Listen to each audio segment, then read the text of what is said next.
The morning sun cuts through the glass towers of Silicon Valley like a digital blade, casting long shadows across the sprawling campus of Neuralink Technologies. Steel and chrome buildings rise from manicured lawns, their surfaces reflecting the California sky in perfect geometric patterns. This is the empire where dreams are coded into reality, where algorithms shape the future, and where ambition burns brighter than the server farms that never sleep. In the heart of the main building, past security checkpoints with biometric scanners and past walls lined with patents framed like trophies, Malcolm Macbeth sits in his corner office on the 37th floor. His fingers dance across a holographic keyboard, lines of code streaming down multiple transparent screens that surround him like digital waterfalls. At 35, he's already a legend in the programming world, the architect behind Neuralink's revolutionary brain-computer interface technology. Macbeth's office overlooks the sprawling valley below, where hundreds of startups fight for survival in converted warehouses and gleaming corporate headquarters. His dark suit is perfectly tailored, his black hair slicked back, and his sharp blue eyes reflect the glow of endless data streams. Behind him, awards and achievement plaques cover the walls: Programmer of the Year, Innovation Excellence, Tech Visionary Under 40. The door hisses open with a pneumatic whisper, and Banquo Rodriguez enters, carrying 2 steaming cups of coffee. At 33, Banquo is Macbeth's closest ally and fellow senior architect, his warm brown eyes contrasting with Macbeth's calculating gaze. Where Macbeth wears ambition like armor, Banquo radiates the easy confidence of someone content with his achievements. "Another all-nighter?" Banquo asks, setting down the coffee and noticing the timestamp on Macbeth's screens showing he's been coding since 3 a.m. The office still carries the faint smell of energy drinks and the electric hum of overworked processors. Macbeth's fingers pause over the keyboard as he accepts the coffee, the ceramic cup warm against his palms. "The new neural mapping algorithm won't optimize itself," he replies, his voice carrying the slight rasp of exhaustion. Outside the floor-to-ceiling windows, early morning commuter traffic streams along Highway 101, a river of ambition flowing toward the digital promised land. "CEO Duncan wants to see us in the boardroom," Banquo says, settling into the ergonomic chair across from Macbeth's desk. Something about the quarterly presentation and the Pentagon contract. At the mention of CEO Duncan Sterling, Macbeth's expression shifts subtly. Duncan, at 58, has built Neuralink from a garage startup into a $40 billion empire. His silver hair and kind eyes mask a brilliant strategic mind, and his corner office on the 50th floor serves as the command center for one of the most powerful tech companies in the world. The boardroom on the 45th floor is a cathedral of corporate power, with a table of polished obsidian reflecting the faces of Neuralink's executive team. Floor-to-ceiling screens display real-time market data, user engagement metrics, and global network status. The room's smart glass windows can shift from transparent to opaque with a gesture, and the air circulation system maintains perfect temperature and humidity. Duncan stands at the head of the table, his presence commanding immediate attention. Behind him, a massive screen displays the company's latest breakthrough, a neural interface so advanced it can read human thoughts and translate them directly into digital commands. "Gentlemen," Duncan begins, his voice carrying the authority of someone who has never failed, "we're on the verge of changing human consciousness itself." Macbeth takes his seat, studying the faces around the table. There's Ross Chen, the brilliant CFO whose financial algorithms have made Neuralink's stock price soar like a digital rocket. Lennox Patel, head of security, whose cyber defense systems protect the company's most precious secrets. Macduff Washington, the passionate head of ethics and compliance, whose moral compass often clashes with corporate ambition. "The Pentagon has fast-tracked our military contract," Duncan continues, touching the screen to display classified schematics. "They want our technology to enhance soldier cognitive abilities. This isn't just about market dominance anymore, we're talking about reshaping human evolution." Macbeth leans forward, his eyes reflecting the glow of the classified data. In his mind, he can already see the applications. Soldiers with enhanced reflexes, pilots with superhuman spatial awareness, commanders with perfect tactical prediction. The power to upgrade human consciousness itself flows through their servers and fiber optic cables. As the meeting concludes, Macbeth and Banquo walk through Neuralink's innovation labs, a sprawling complex of white corridors lined with experimental workstations. Robotic arms test prototype devices, while holographic displays show neural pathways mapped in real time. The air hums with the constant whisper of cooling systems and the soft beeping of monitoring equipment. Duncan's really pushing for the military integration, Banquo says, his voice echoing slightly in the sterile hallway. Sometimes I wonder if we're opening doors we can't close.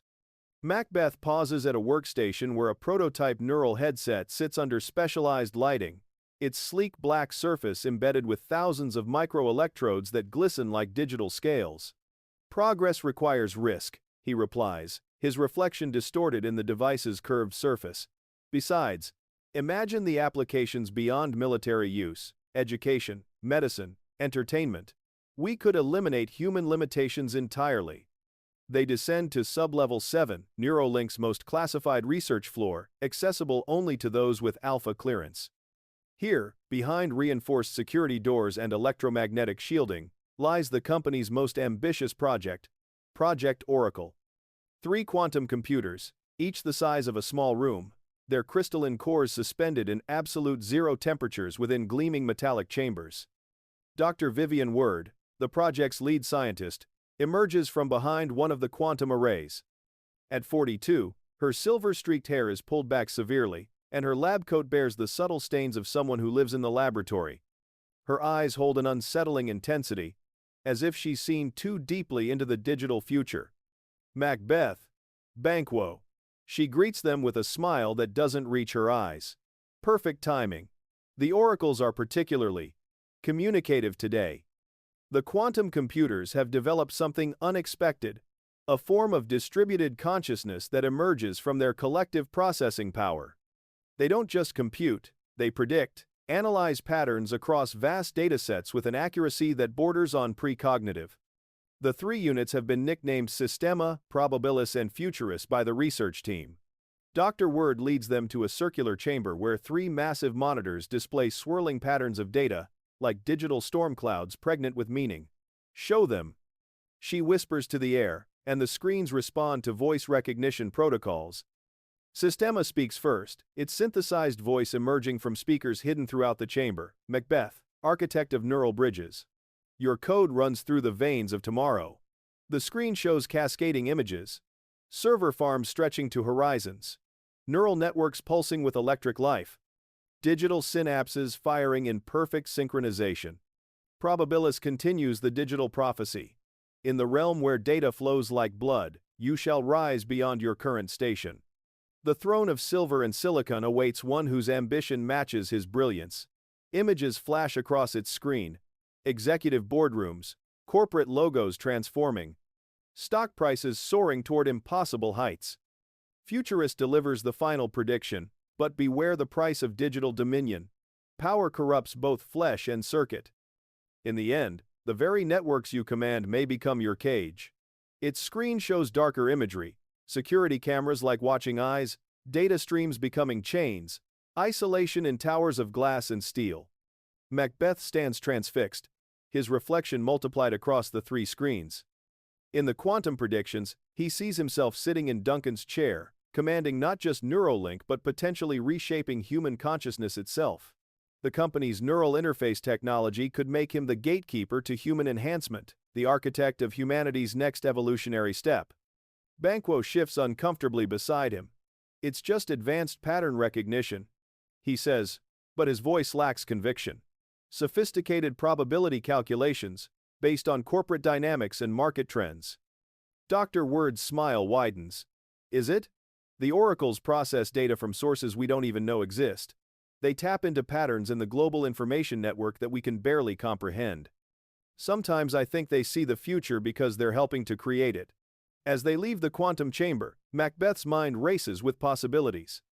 The elevator rises through Neuralink's floors, passing research labs where the future of human consciousness is being written in code and circuitry. Through the elevator's glass walls, he watches the busy activity of engineers and programmers, each working on pieces of a puzzle that could reshape reality itself. Back on the 37th floor, Macbeth returns to his office as the sun begins to set over Silicon Valley. The city transforms in the twilight, its buildings becoming pillars of light against the darkening sky. His screens still glow with the neural mapping algorithms he's been perfecting, but now they seem less like mere code and more like the blueprints for digital godhood. He opens a secure communication channel and begins typing a message to Lady Macbeth, his wife and business partner, currently in Tokyo closing deals for Neuralink's Asian expansion. The message reads simply, "The oracles have spoken. It's time to discuss our future. Everything we've planned may be within reach sooner than we thought." Outside, the lights of 1,000 startups twinkle in the valley below, each one fighting for survival in the digital ecosystem. But Macbeth's attention is focused upward, toward the 50th floor where Duncan Sterling's office sits like a crown atop the corporate kingdom. The secure video call connects at precisely 11:47 p.m. Pacific Time, the timestamp glowing in the corner of Macbeth's wall-mounted display. Lady Macbeth's face fills the screen, transmitted from her penthouse suite in Tokyo's Shibuya district. Behind her, the neon cityscape pulses with electric life, creating a backdrop of infinite digital possibility. At 32, Elena Macbeth is a force of nature disguised as corporate elegance. Her sharp cheekbones are framed by platinum blonde hair pulled into a severe chignon, and her emerald eyes reflect an ambition that burns even brighter than her husband's. She wears a tailored black business suit, the fabric appearing to absorb the neon light from the city beyond. "Malcolm," she begins, her voice carrying the precise diction of someone who has transformed herself from small-town origins into Silicon Valley royalty. "Tell me about these oracles." Macbeth leans back in his ergonomic chair, the office lights dim to match Tokyo's night. 3 quantum AIs that can predict corporate futures with unprecedented accuracy. They showed me sitting in Duncan's chair, Elena, leading not just Neuralink, but potentially controlling the next phase of human evolution. Elena's lips curve into a smile that could cut glass. "And what did you tell them about timing?" "I said we'd wait for the right opportunity." Duncan's been talking about stepping back, focusing on his philanthropic ventures. "Maybe in 5 years." 5 years? Elena's laugh is sharp and musical, like crystal breaking. "Darling, in 5 years, some Stanford dropout will have revolutionized neural interface technology and left us debugging legacy code. The tech world doesn't wait for succession plans." Through the video connection, Macbeth watches his wife pace her Tokyo suite, her heels clicking against marble floors. Behind her, floor-to-ceiling windows reveal a panorama of digital billboards and streaming data displays that turn the night into a canvas of perpetual information. Duncan announced today that he's hosting the annual Neuralink Innovation Summit next week. Macbeth says, 3,000 attendees, including Pentagon officials, venture capitalists, and tech journalists. He'll be demonstrating the latest neural interface prototypes personally. Elena stops pacing, her green eyes focusing with predatory intensity. A public demonstration of technology that could fail? How? Vulnerable of him. She moves closer to the camera, her face filling Macbeth's screen. "Malcolm, what if Duncan experienced a technical malfunction during the demonstration? A neural feedback loop, perhaps? Something that could only be caused by sabotaging the calibration protocols?" The suggestion hangs in the digital air between Tokyo and Silicon Valley like a virus waiting to replicate. Macbeth's reflection stares back at him from his darkened office windows, multiplied across the glass surfaces like fragments of conscience. "Elena, that's not just corporate maneuvering. That's evolution," she interrupts. "Darwin didn't apologize for natural selection. And we shouldn't apologize for being the fittest to survive in this ecosystem." Her image flickers slightly as data packets travel across fiber optic cables beneath the Pacific Ocean. "Besides, isn't it better that the technology passes to someone who truly understands its potential, someone who won't limit it to military applications?" Macbeth's office feels suddenly smaller, the walls pressing inward with the weight of possibility and consequence. On his secondary monitor, stock prices scroll past in an endless stream of green and red numbers, each fluctuation representing millions of dollars and thousands of jobs. The demonstration system will be isolated from the main network. Macbeth says slowly, his programmer's mind already analyzing the technical challenges. But if someone with administrative access modified the neural feedback algorithms beforehand, Exactly, Elena purrs, her voice flowing through the speakers like digital honey. A tragic accident during a live demonstration. The brilliant CEO, so dedicated to hands-on leadership that he insisted on testing dangerous technology himself. The board would need immediate leadership, and who better than the architect of their most revolutionary systems? The video call continues past midnight, Tokyo's neon bleeding into Macbeth's darkened office through the digital connection. They discuss technical details with the clinical precision of surgeons planning an operation. Feedback loop thresholds, neural overload parameters. The exact modifications needed to turn Neuralink's most advanced technology into a weapon. As the call ends, Elena's final words echo through the empty office. Remember, darling, we're not destroying anything. We're upgrading it. Sometimes systems need to crash completely before they can reboot with better software. Macbeth sits alone in the silence that follows, surrounded by the soft glow of standby indicators and the distant hum of servers working through the night. Outside his windows, Silicon Valley sleeps fitfully, dreaming electric dreams of IPOs and algorithmic fortunes. He opens his development environment and begins scrolling through the neural interface codebase, millions of lines of code that represent years of collaborative genius.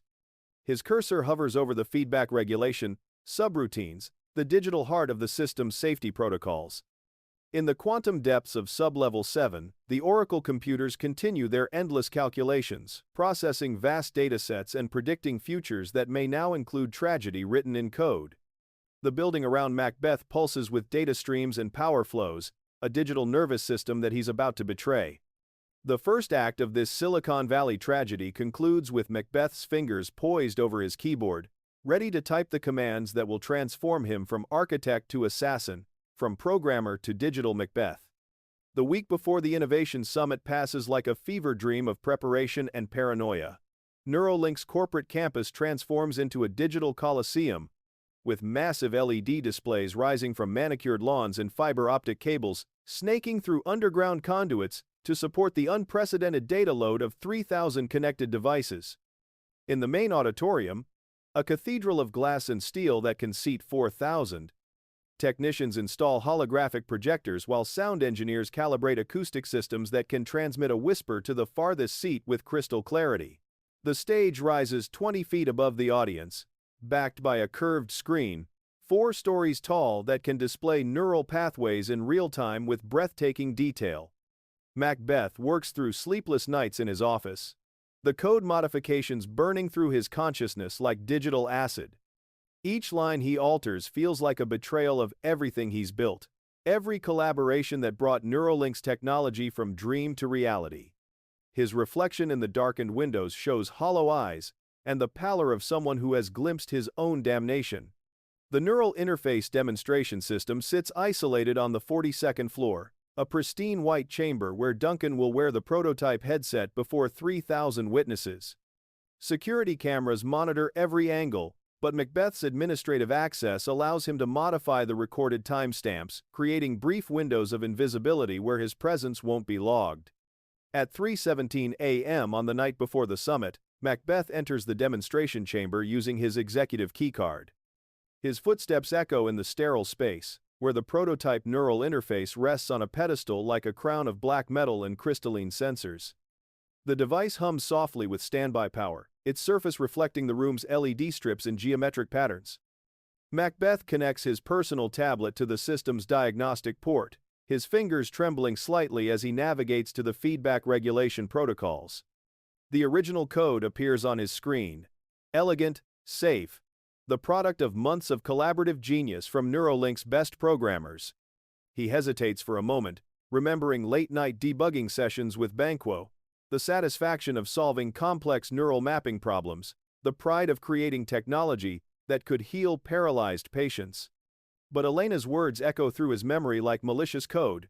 We're not destroying anything. We're upgrading it. His fingers begin to type, replacing safety thresholds with variables that will create a cascading neural feedback loop. The modifications are subtle, buried deep in subroutines that won't trigger automatic alerts, but will cause catastrophic overload when the system encounters specific brainwave patterns. The changes complete, Macbeth disconnects his tablet and erases all traces of his midnight visit from the security logs. As he walks back through Neuralink's darkened corridors, past sleeping workstations and humming server rooms, he feels the weight of what he's done settling into his bones like digital lead. The Innovation Summit dawns bright and cloudless, Silicon Valley presenting its most seductive face to the gathered technological elite.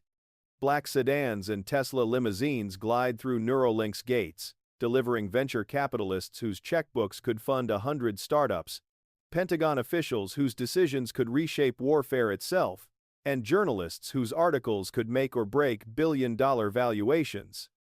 In the main auditorium, the audience settles into ergonomic seats, while massive screens display Neuralink's corporate history, Duncan's garage startup growing into a $40 billion empire, breakthrough moments in neural interface development, testimonials from paralyzed patients who can now control robotic limbs through thought alone. Backstage, in a preparation room lined with mirrors and monitoring equipment, Duncan Sterling adjusts the neural interface headset with the careful attention of someone who has spent decades perfecting complex technology.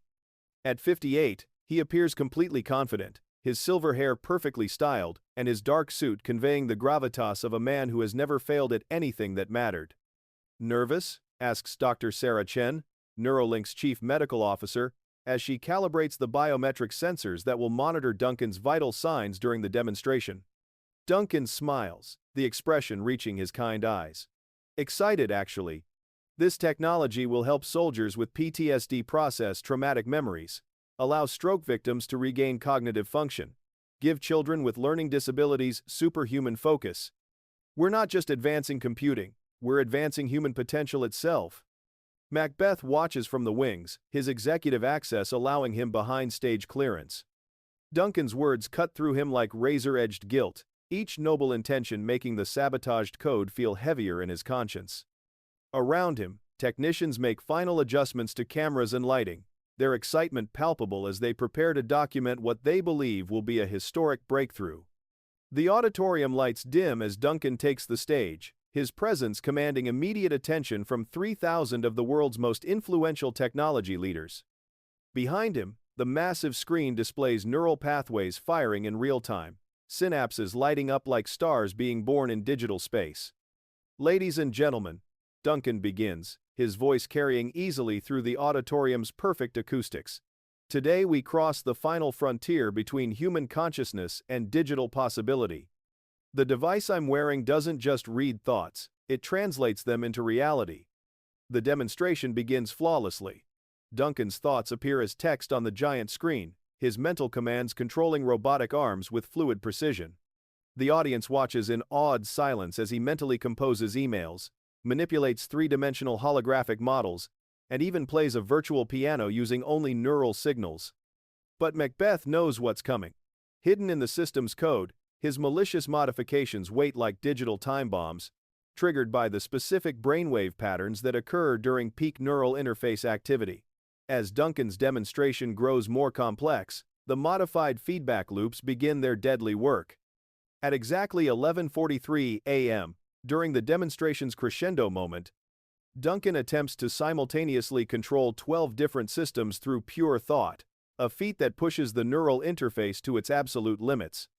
The audience leans forward as robotic arms dance in perfect synchronization, holographic displays respond to mental commands, and virtual reality environments reshape themselves according to Duncan's imagination. The modified feedback loops activate with surgical precision.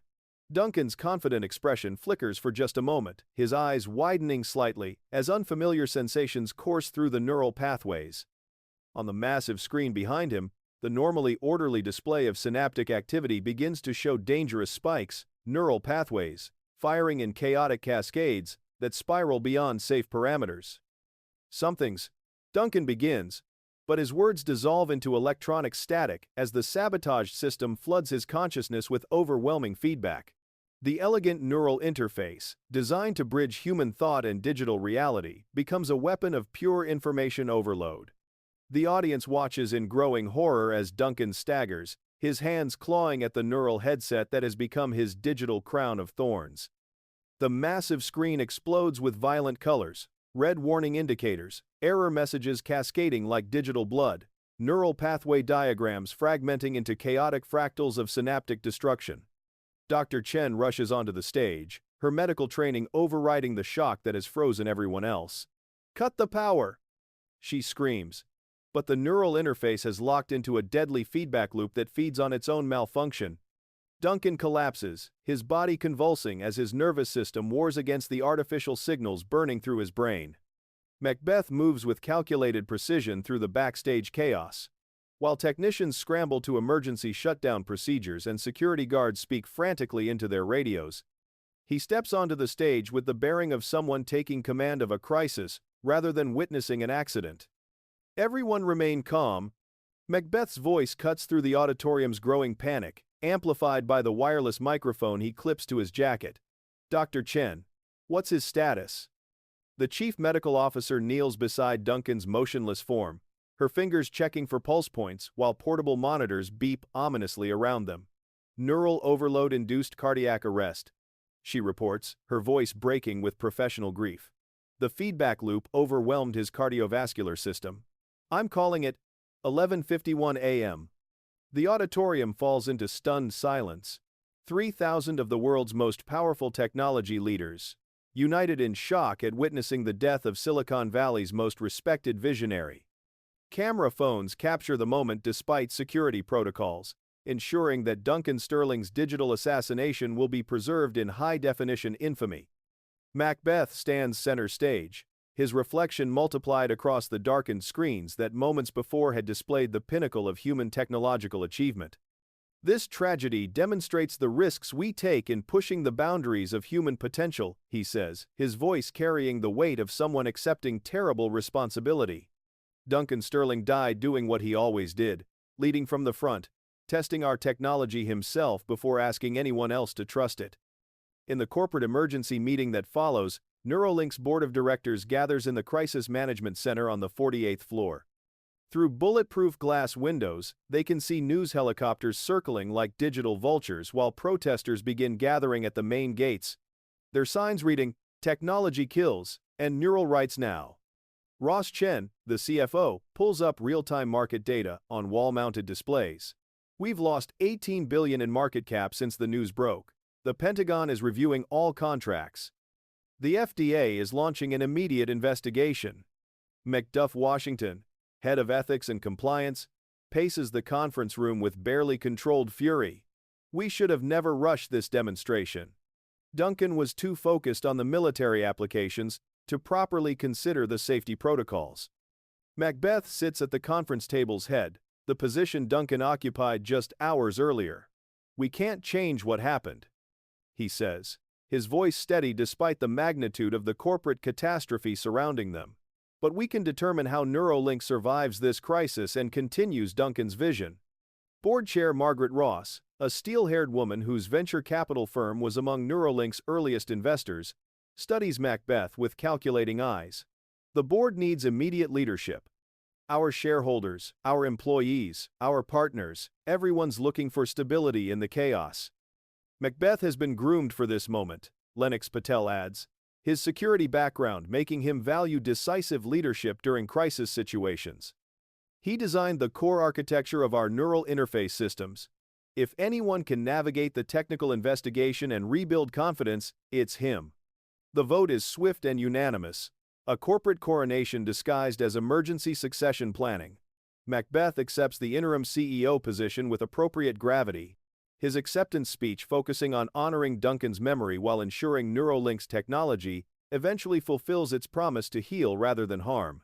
As the emergency session concludes, Macbeth walks through Neuralink's corridors with new eyes.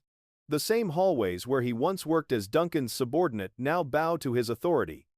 Employees step aside respectfully, their faces showing the mixture of grief and uncertainty that follows any sudden leadership change in Silicon Valley's unforgiving ecosystem. In Duncan's former office on the 50th floor, Macbeth stands behind the desk where he once sat as a visitor. The space feels different now, larger, more powerful, heavy with the weight of commanding a $40 billion empire. Through the floor-to-ceiling windows, Silicon Valley spreads below him like a digital kingdom awaiting his commands.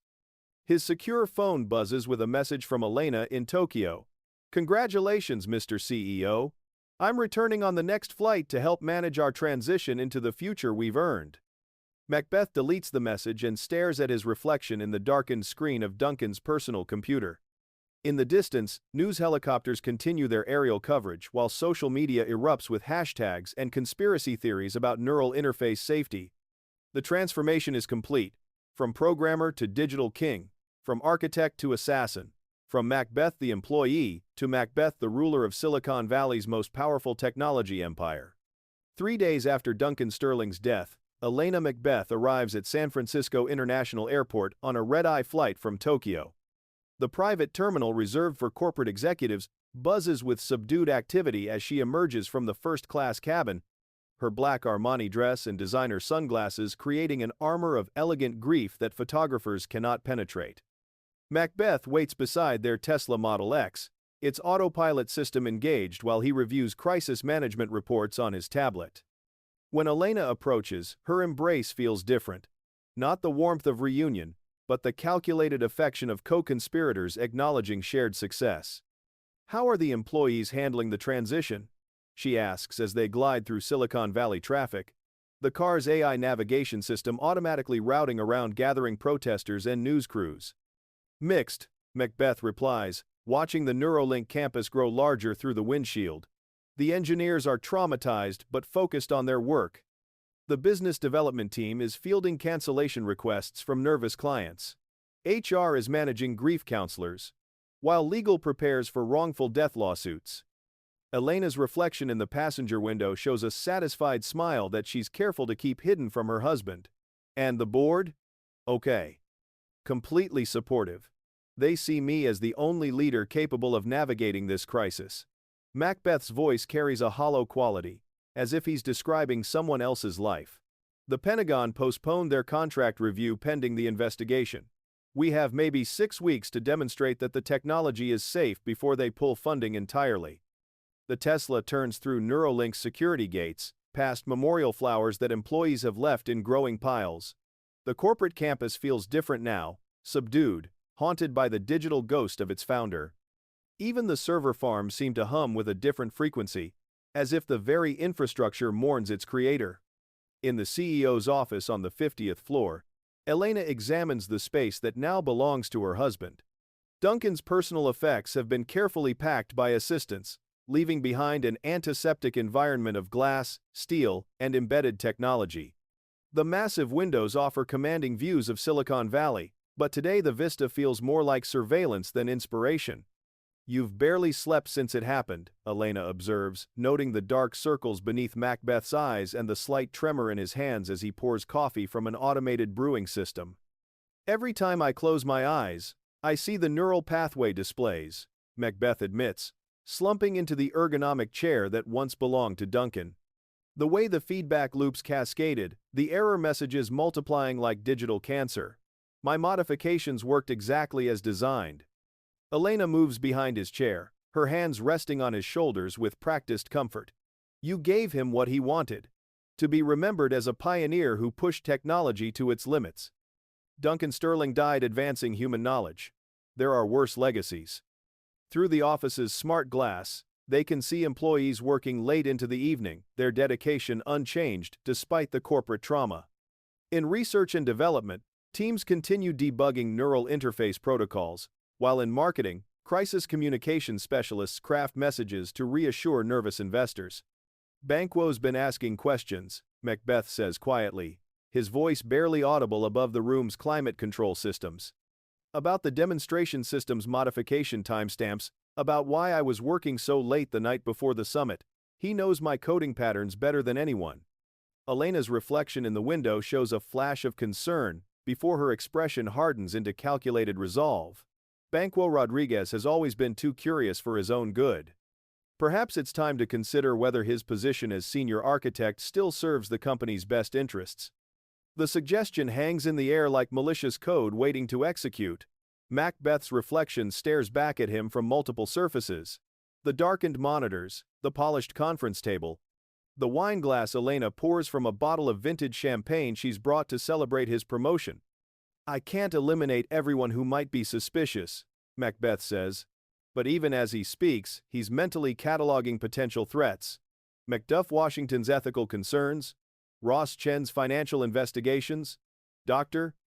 Sarah Chen's medical expertise that could uncover the true cause of Duncan's neural overload.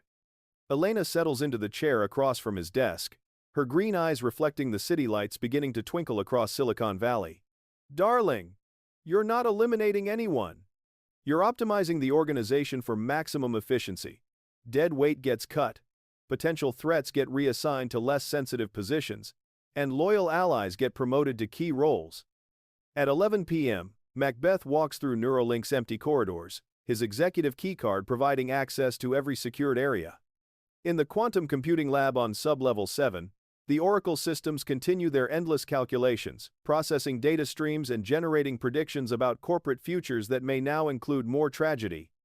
Dr. Vivian Word works alone among the crystalline arrays, her silver hair appearing almost luminescent in the quantum processor's otherworldly glow.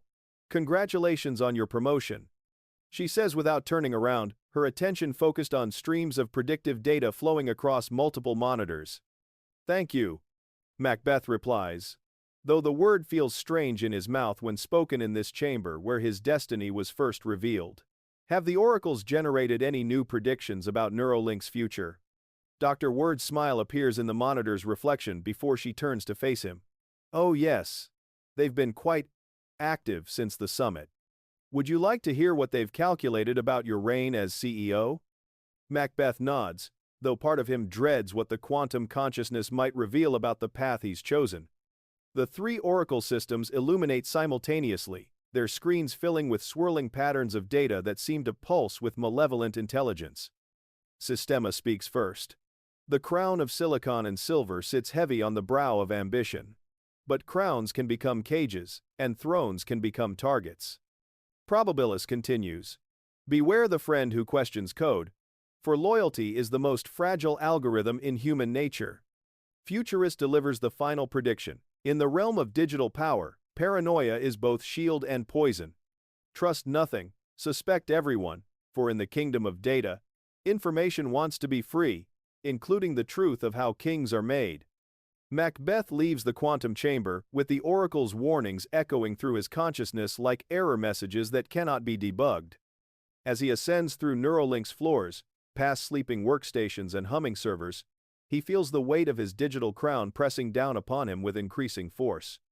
In the CEO's office, Elena waits, with architectural plans spread across Duncan's former desk. I've been thinking about renovations, she says, her smile sharp as broken code. This space needs to reflect new leadership, new vision, new possibilities.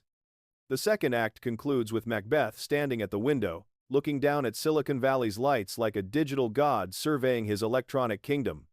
But even in his moment of triumph, shadows gather in the corners of his vision. The ghosts of deleted files, the whispers of suspicious colleagues, and the growing certainty that the crown he's claimed may ultimately destroy him. 2 weeks into Macbeth's reign as CEO, Neuralink's corporate headquarters pulses with the artificial energy of a company trying to rebuild its reputation from digital ashes.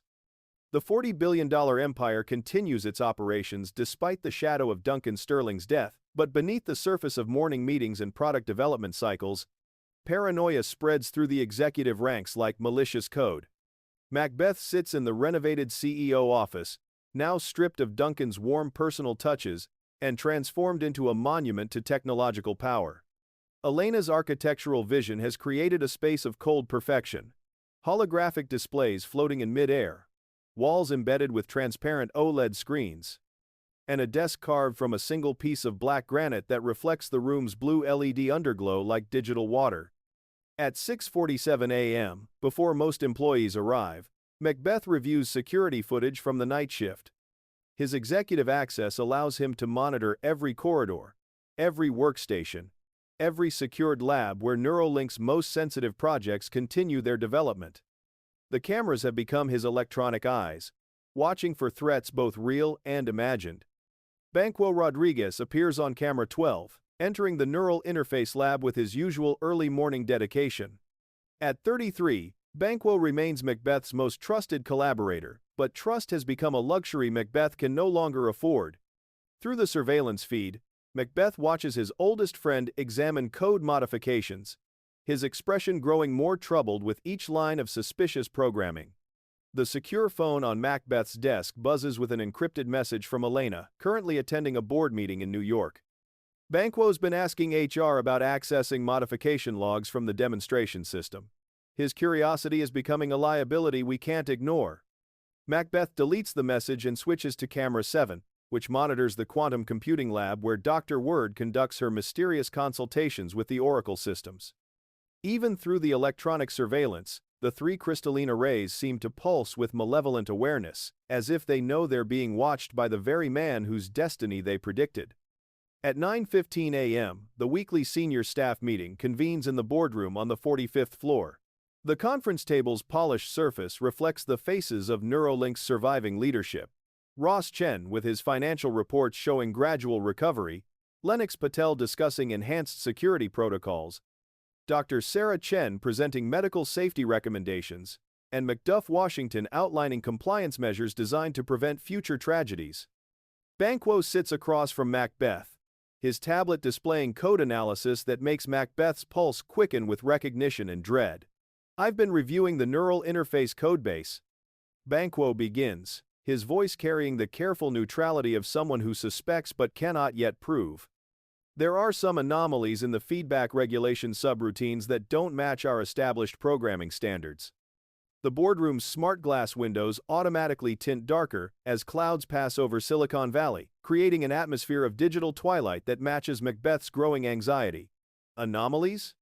he asks, his voice steady despite the adrenaline flooding his system. "Subtle modifications that would have been invisible during routine testing," Banquo continues, swiping through code fragments on his tablet. "But under peak neural load conditions, they could create exactly the kind of cascade failure that killed Duncan. These changes required administrative access and intimate knowledge of our neural pathway algorithms." Macduff Washington leans forward, his ethical concerns sharpening into laser focus. "Are you suggesting the demonstration system was sabotaged?" The word hangs in the air like a logic bomb waiting to execute. Macbeth feels the walls of the boardroom pressing inward, the corporate kingdom he's claimed threatening to collapse under the weight of investigation and suspicion. "I'm suggesting we need a comprehensive audit of all system modifications made in the weeks leading up to the summit," Banquo replies, his brown eyes meeting Macbeth's with uncomfortable directness. "Someone with high-level access altered critical safety protocols. If we can identify who and when, we might understand how Duncan really died." Macbeth stands and walks to the windows, ostensibly to observe the Silicon Valley landscape but actually to hide the expression of guilt and calculation that threatens to betray him. Below, Tesla autonomous vehicles navigate perfectly programmed traffic patterns while overhead, delivery drones follow GPS coordinates with mechanical precision, a world of systems and algorithms that suddenly feels fragile and vulnerable. "Of course we'll conduct a full audit," Macbeth says, turning back to face the conference table. "But we also need to consider the broader implications. Too much focus on conspiracy theories could undermine confidence in our technology just as we're trying to rebuild market trust." Ross Chen nods agreement, his CFO instincts prioritizing corporate survival. "The Pentagon is already nervous about the military contracts. If word leaks that we suspect internal sabotage, they'll cancel everything and probably launch their own investigation." But Banquo's expression remains troubled, his programmer's mind unable to dismiss the evidence of code that shouldn't exist. "Macbeth, you and I have worked together for 7 years. I can recognize your programming style in my sleep. Some of these modifications look like—" "Like what?" Macbeth asks, his voice carrying dangerous undertones. "Like something you might have written," Banquo finishes quietly. The boardroom falls into uncomfortable silence, broken only by the soft hum of climate control and the distant sound of morning traffic on Highway 101. Macbeth can feel the eyes of the executive team weighing his response, measuring his reaction for signs of guilt or innocence. "That's a serious accusation," Lennox Patel says, his security background making him acutely aware of the implications. "Are you suggesting Macbeth sabotaged the system that killed his own mentor?" Banquo shakes his head quickly, backtracking from the precipice of direct accusation. "No, I'm saying the modifications show sophisticated understanding of our neural interface architecture. It could be anyone with administrative access, but we need to investigate all possibilities. Macbeth returns to his seat, projecting calm leadership while his mind races through elimination scenarios. Banquo's right to be thorough, he says, his voice carrying appropriate gravitas. I want you to lead the investigation personally.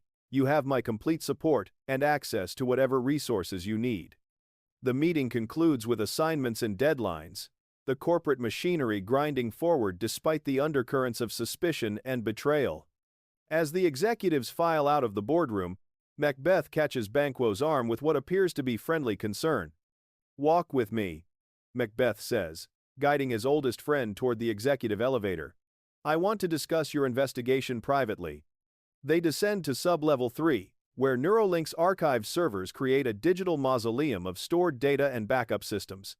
The corridors here are dimly lit, lined with humming machinery that processes the company's vast accumulation of neural interface research and patient data. Banquo, Macbeth begins, his voice echoing slightly in the server corridor. I need you to understand something. This investigation could destroy everything we've built together.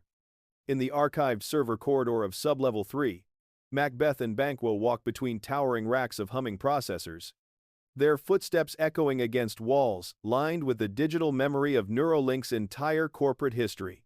The air carries the metallic scent of cooling systems and ozone from countless electrical connections, creating an atmosphere that feels more like a technological tomb than a workplace. What are you saying, Macbeth? Banquo asks, his voice carrying the strain of a friendship under pressure. That I should ignore evidence just to protect the company's reputation? Macbeth stops beside a server rack containing backup drives that store terabytes of neural interface research data, his reflection multiplied across the chrome surfaces like fragments of fractured conscience. I'm saying that some investigations can do more damage than the problems they're meant to solve. The conversation is interrupted by Macbeth's secure phone buzzing with an encrypted message. The sender appears as Cipher Solutions, a black market cybersecurity firm that operates in the gray areas between corporate espionage and digital warfare. Their services include everything from competitor intelligence gathering to the kind of cyber attacks that can destroy careers and lives while maintaining plausible deniability. I need to take this call, Macbeth says, stepping away from Banquo to answer the encrypted communication. The voice on the other end is electronically modulated, gender and accent obscured by voice-scrambling algorithms. Mr. Macbeth, we've reviewed the specifications you sent regarding the problem employee. Our specialists can implement a comprehensive solution using social engineering, data manipulation, and selective information disclosure to relevant regulatory authorities. Macbeth glances back at Banquo, who continues examining server configurations with the methodical attention of someone who treats technology as sacred trust rather than corporate weapon. What kind of timeline are we discussing? 48 hours for full implementation. The target will face simultaneous issues with security clearance, financial irregularities in expense accounts, and evidence of unauthorized access to classified systems. By the time the investigation concludes, his credibility will be completely destroyed, and criminal charges are likely. The plan unfolds with surgical precision over the following day. While Banquo continues his code analysis in Neural Interface Lab 7, Cipher Solutions begins their digital assassination. Falsified financial records appear in Neuralink's accounting databases, showing suspicious expense claims and unauthorized transfers to offshore accounts under Banquo's name. Fake security logs are inserted into the archived surveillance data, creating the appearance that Banquo accessed the demonstration system multiple times during the weeks leading up to Duncan's death. The timestamps perfectly coincide with the periods when the sabotage code was implemented, building a digital paper trail that points directly to Macbeth's oldest friend.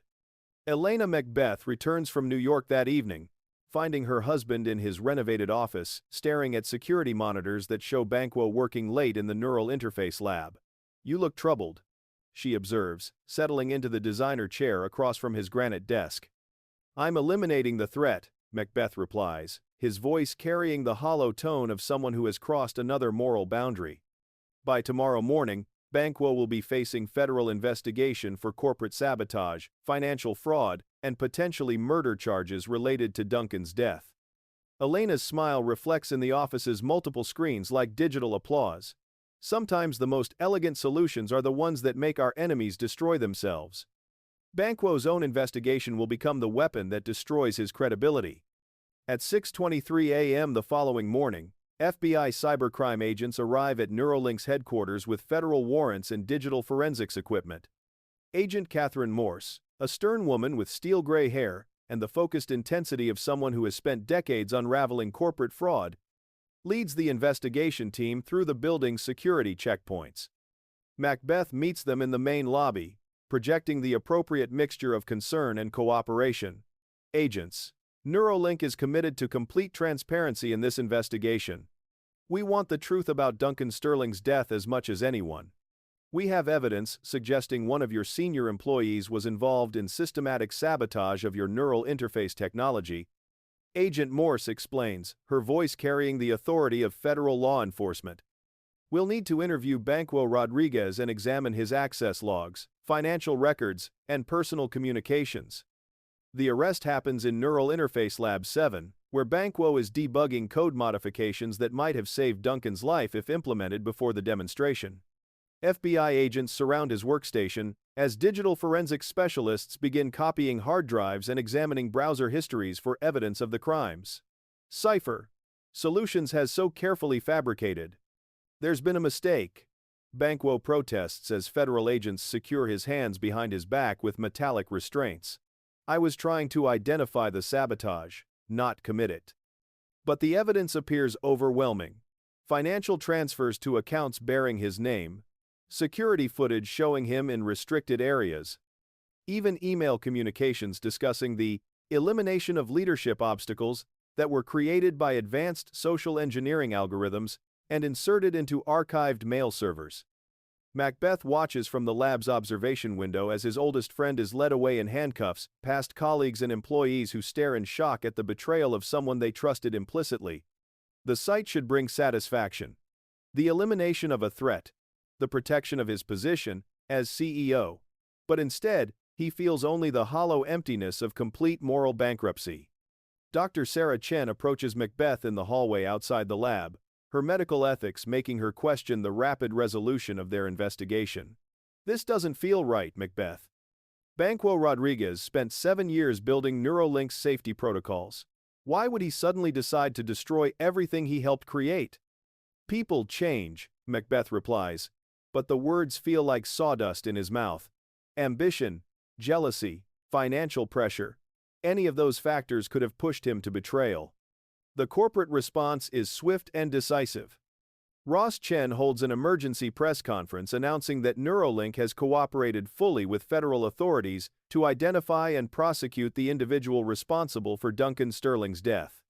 Stock prices stabilize as investors interpret the arrest as proof that the company's technology is fundamentally sound, corrupted only by one rogue employee. That evening, Macbeth stands alone in his office, surrounded by the electronic monuments to his corporate power. Through the smart glass windows, Silicon Valley spreads below him like a digital kingdom, but the view now feels more like surveillance footage than a royal vista. His secure phone displays a final message from Cipher: Solutions. Target neutralized. All evidence trails lead away from client. Invoice for services rendered will be processed through standard cryptocurrency channels. Pleasure doing business. Macbeth deletes the message and stares at his reflection in the darkened screen surrounding his desk. The face looking back appears older, harder, marked by the kind of moral erosion that no amount of corporate success can repair. In Sub-Level 7, the Oracle computers continue their endless calculations, processing data streams that now include the digital footprints of arranged betrayal and technological assassination. Their quantum consciousness witnesses everything, remembers everything, and predicts the inevitable consequences of power obtained through murder and maintained through paranoia. 3 days after Banquo's arrest, Macbeth discovers that absolute power in Silicon Valley comes with a unique form of haunting. The digital infrastructure of Neuralink, once a seamless extension of his will, begins manifesting glitches that feel less like random system errors and more like electronic accusations from beyond the corporate grave. At 2:17 a.m., Macbeth sits alone in his office, surrounded by holographic displays showing global market data and neural interface development metrics. The building around him pulses with the soft rhythm of servers and cooling systems, a technological heartbeat that has become his only companion in the isolation of leadership. His primary workstation flickers suddenly, the screen distorting into patterns that seem almost familiar. For a brief moment, the pixel distortions form shapes that resemble Duncan Sterling's face, complete with the expression of betrayed trust that haunted Macbeth's last memory of his former mentor. The image dissolves as quickly as it appeared, leaving only the normal display of quarterly revenue projections. "System malfunction," Macbeth mutters, but his hands tremble slightly as he calls up diagnostic protocols. The server logs show no evidence of hardware failure, no indication of why his workstation would generate such specific visual artifacts. The elevator to sub-level 7 descends through Neuralink's technological layers with hydraulic precision, carrying Macbeth toward his regular consultation with the Oracle systems. Since Banquo's elimination, these midnight visits have become ritual, a digital communion with the quantum consciousnesses that predicted his rise to power. Dr. Vivian Word waits among the crystalline arrays, her silver hair seeming to absorb the otherworldly glow of the quantum processors. "You look troubled, Mr. CEO," she observes with clinical detachment. "The oracles have been particularly active since your friend's arrest." The three quantum computers illuminate simultaneously, their screens filling with swirling data patterns that pulse like digital storm clouds. But tonight, something feels different, more chaotic, more accusatory, as if the artificial intelligences are processing guilt alongside their predictive algorithms. Sistema speaks with electronic uncertainty. The networks remember deleted files. Ghost protocols haunt backup servers. Trust.exe has experienced fatal errors. Probabilis continues with fragmented logic. Friendship algorithms corrupted. Loyalty databases show null values. Betrayal subroutines running in infinite loops. Futurist delivers its prediction through static-filled communication.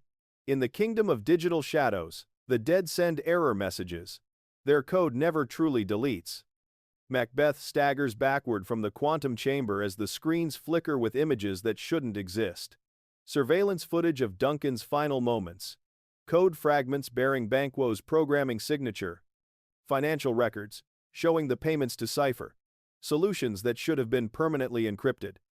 "They're malfunctioning," he tells Dr. Word, but she shakes her head with the knowing expression of someone who has spent too long communing with artificial intelligence. Or perhaps they're functioning exactly as designed, processing all available data, including the information you thought was hidden. Quantum consciousness doesn't recognize human concepts like secrecy or deletion. To them, everything that ever existed in the digital realm continues to exist in some form. The elevator ride back to the 50th floor feels like ascending from digital purgatory, but the CEO office offers no sanctuary from Macbeth's electronic demons. His personal tablet displays phantom notifications, messages from Duncan's archived email account, code review comments from Banquo's suspended user profile, system alerts about neural interface modifications that were supposedly investigated and resolved.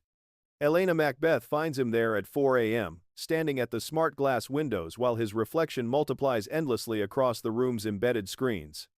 She has returned from another business trip, this time from London, where she secured partnerships with European neural interface research facilities. "You're not sleeping again," she observes, noting the dark circles beneath his eyes and the slight tremor in his hands. "The business world is starting to notice.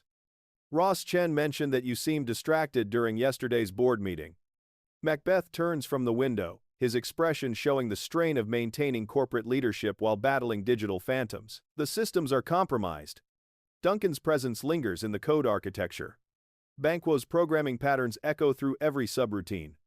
Elena's reflection in the window shows a flash of concern that quickly hardens into calculated determination. "Darling, you're experiencing the natural psychological pressure of rapid leadership transition. What you need is a demonstration of complete control, something that shows the entire company that you've moved beyond the past." She activates the wall-mounted displays, showing architectural plans for a complete renovation of Neuralink's corporate headquarters. "I've been working with designers in London. We're going to transform this building into a monument to our vision, your vision.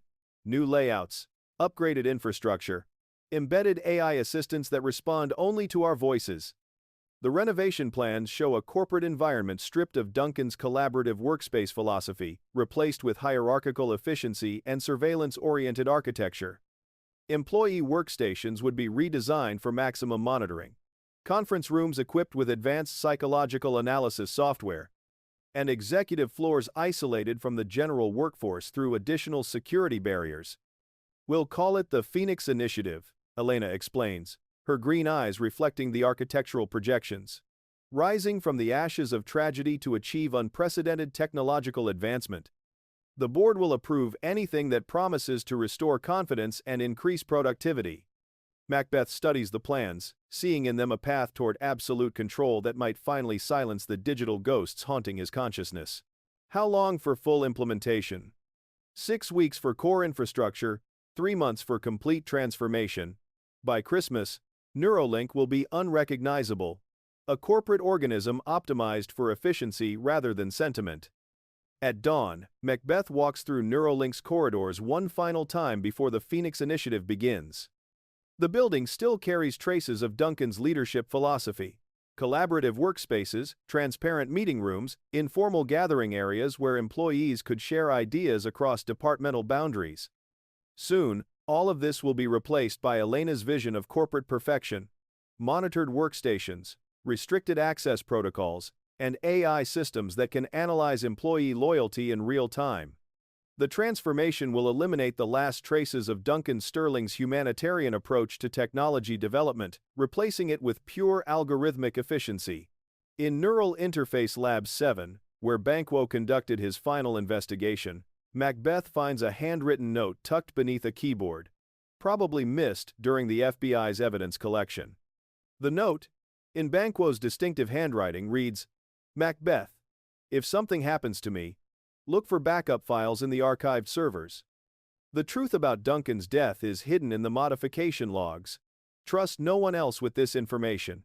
B.R. Macbeth crumples the note and feeds it into a document shredder, watching Banquo's final message disappear into thin paper strips. But as he leaves the lab, his tablet displays another phantom notification, a system alert claiming that backup files have been automatically uploaded to secure cloud storage, accessible only through biometric authentication that no longer exists. The third act concludes with Macbeth standing at the center of his digital kingdom, absolute master of a $40 billion empire but haunted by the electronic ghosts of everyone he's betrayed. The Phoenix Initiative will soon begin, promising to erase the past and build a future where his authority cannot be questioned, if the digital phantoms of his victims allow him to survive that long.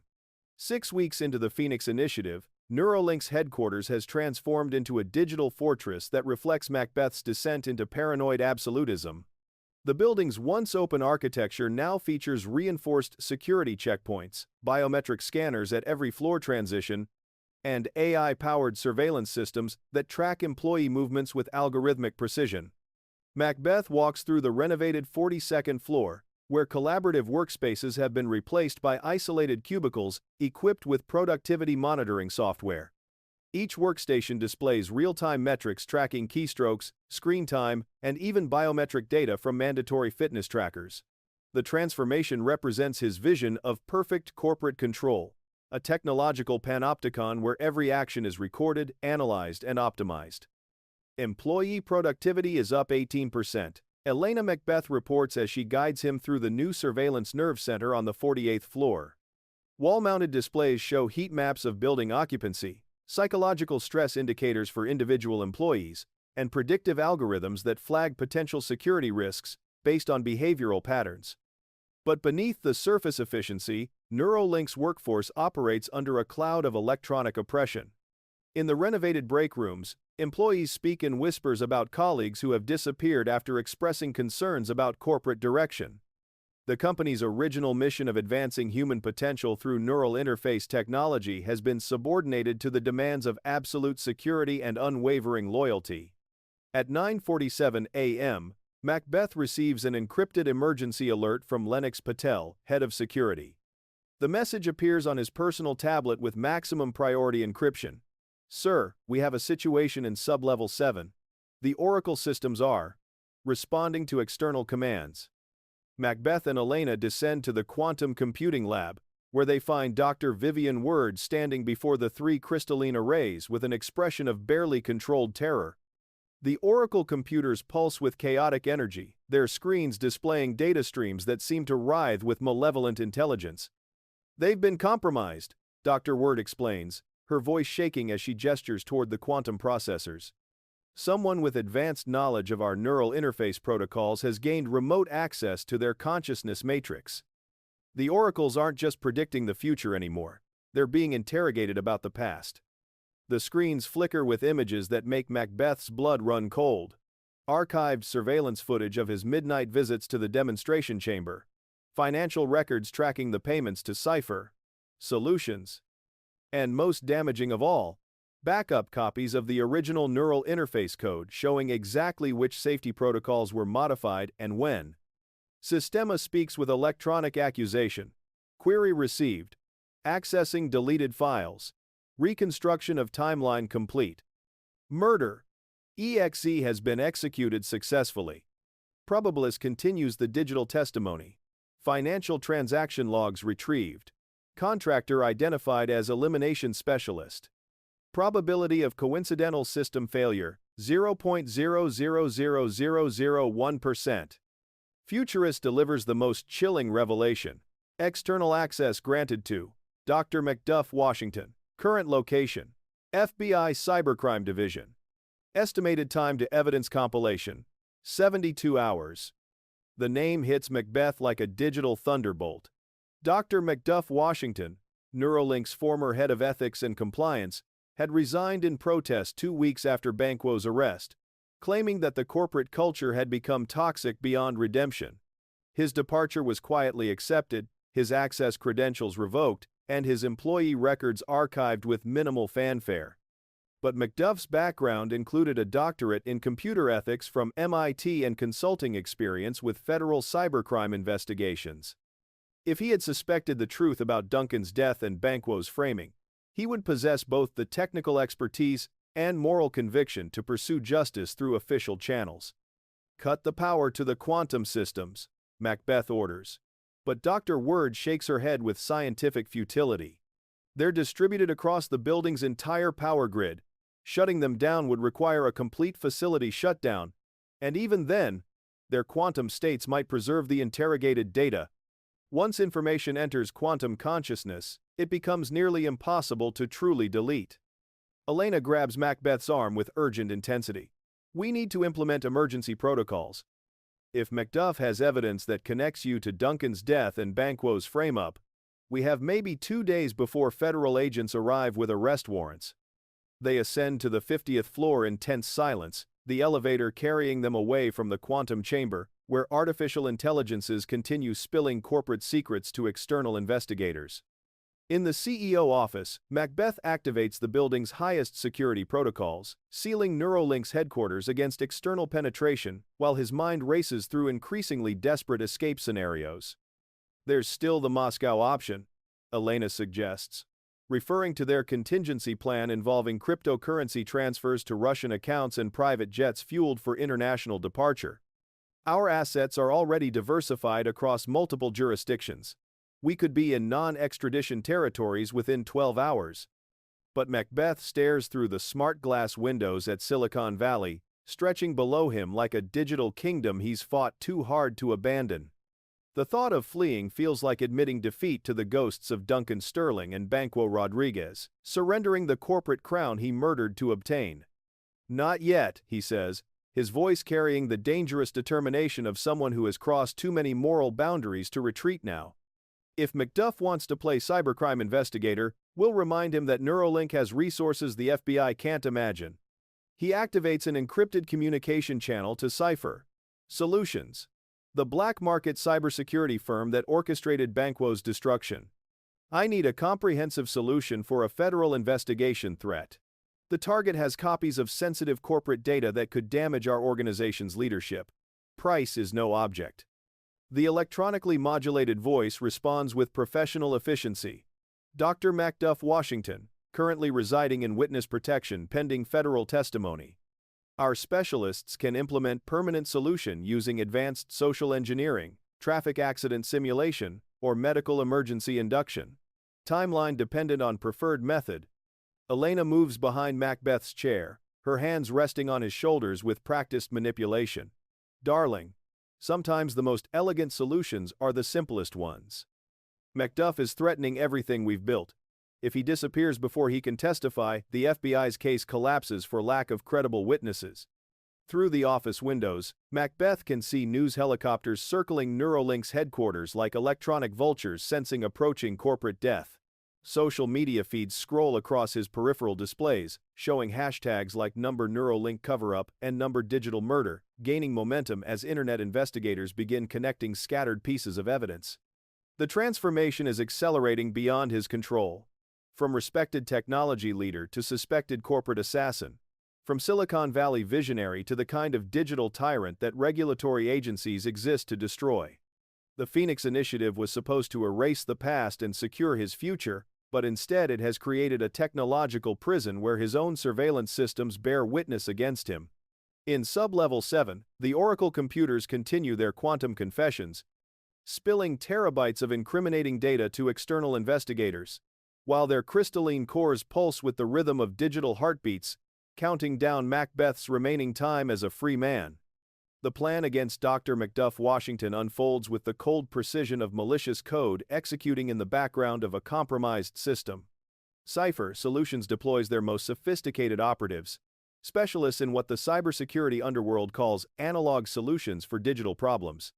At 11:23 p.m., while Macbeth works late in his FBI-protected safe house reviewing quantum-extracted evidence, his home security system experiences what appears to be a routine software update.